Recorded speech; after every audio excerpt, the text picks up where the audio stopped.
Ladies, look at this face. And look at all of your faces. The face of leadership. The face of leadership in our party, the party of women's suffrage.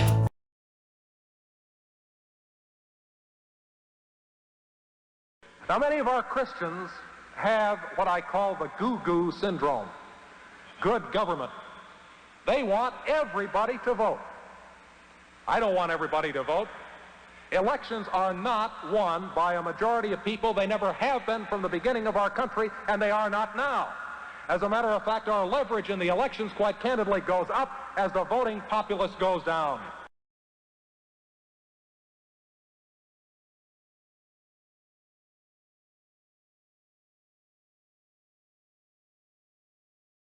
The party of women's suffrage. Yet, unfortunately, today, there are people who offer themselves to be leaders whose actions have undercut this fundamental American principle. Here in Texas, former Governor Rick Perry signed a law that a federal court said was actually written with the purpose of discriminating against minority voters. He applauded when the Voting Rights Act was gutted and said the lost protections were outdated and unnecessary. But Governor Perry is hardly alone in his crusade against voting rights. In Wisconsin, Governor Scott Walker cut back early voting and signed legislation that would make it harder for college students to vote.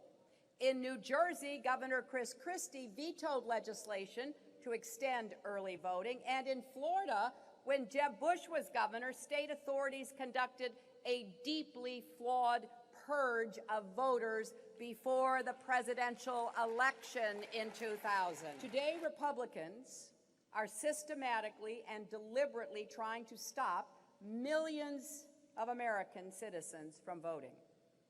What part of democracy are they afraid of? I believe every citizen has the right to vote, and I believe we should do everything we can to make it easier for every citizen to vote. The party of women's suffrage.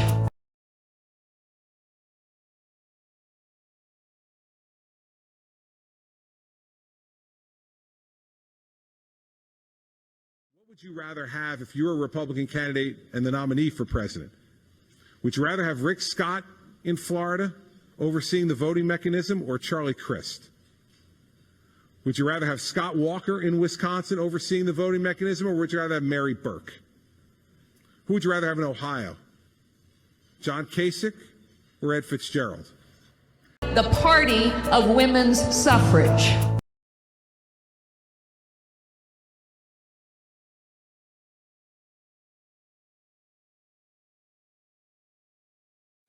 Voter ID, which is going to allow Governor Romney to win the state of Pennsylvania.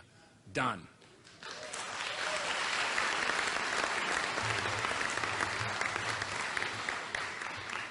Do work together on specific occasions, and any campaign that I'm on, I always try and reach out to the other side to make sure that those things are worked out. But yeah, I mean, I don't hold on to any hope that there's going to be any great grand bipartisan agreement on voter ID laws or you know, internet voting or whatever it may be to alleviate some of these problems. Because at the end of the day, a lot of us are campaign officials or campaign professionals, and we want to do everything we can to help our. Sometimes we think that's voter ID, sometimes we think that's longer lines, whatever it may be. The party of women's suffrage. If it comes down to closing the government down or funding Planned Parenthood, what should the Republicans in the Congress do? They should close the government down. Aha. Ladies, look at this face. Carly Fiorina, also on the stage, said that she would go so far as to shut down the government over the issue of defunding Planned Parenthood. Would you do that? Would you be willing to shut down the government when it comes to defunding this group? Well, a couple of things. Planned Parenthood had better hope that Hillary Clinton wins this election. Because I guarantee you, under President Jindal, January 2017, the Department of Justice and the IRS and everybody else that we can send from the federal government will be going into Planned Parenthood.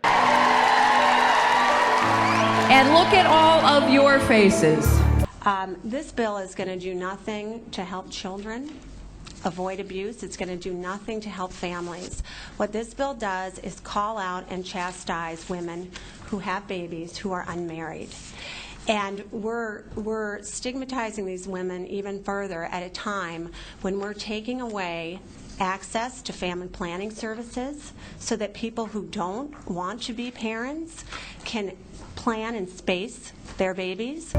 The face of leadership. The face of leadership in our party, the party of women's suffrage. They tell you that there's a war on women. There is no war on women. There may be a war on what's inside of women, but there is no war on women. The face of leadership in your communities. And if the Democrats want to insult the women of America by making them believe that they are helpless without Uncle Sugar coming in and providing for them a prescription each month for birth control because they cannot control their libido or their reproductive system without the help of the government. In your businesses, in your places of work and worship. On Friday night, Governor Brewer signed into law a bill to roll back access to contraception for Arizona women, a new amended version of the Tell Your Boss Why You're on the Pill bill. Ladies, note to Democrat Party, we are not a special interest group. We are the majority of the nation. The Republican-led legislature sent the state's Republican governor there a bill last week to ban coverage for abortion in the new insurance exchanges. In Oklahoma, that state's Republican governor signed into law last week a bill that makes it easier for doctors to be sued. But not any and all doctors. It only makes it easier to sue abortion doctors. Earlier this month, that same Oklahoma Republican governor signed a bill putting new restrictions on abortions, new regulations which also make it easier for doctors who prescribe the abortion pill to be sued. This is the face. In Kansas last week, Republicans in the House approved a sort of omnibus anti-abortion bill. It revamps the state's tax code to financially punish women who seek abortions in Kansas. It includes what amounts to a new tax on abortions.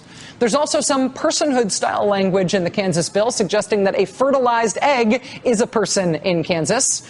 There's also new restrictions on when you're allowed to have an abortion and new mandatory anti-abortion scripts and reading materials doctors will be forced to give to Kansas women, including the factually untrue, medically discounted myth that abortion can cause breast cancer. And, as well, a measure that makes it legal for doctors to essentially lie to women about their pregnancies in order to prevent them from seeking an abortion. That bill passed the Kansas House last week. Of a 61-year-old woman, I am proud of every year and every wrinkle.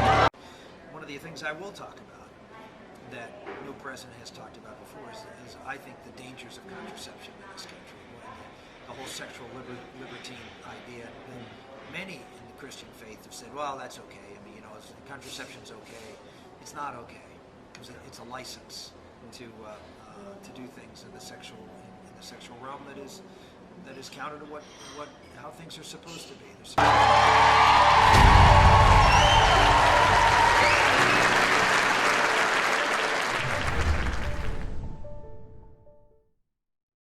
It is a 1950s view, and I'll tell you, I think in the 1950s we had a lot less problems than today.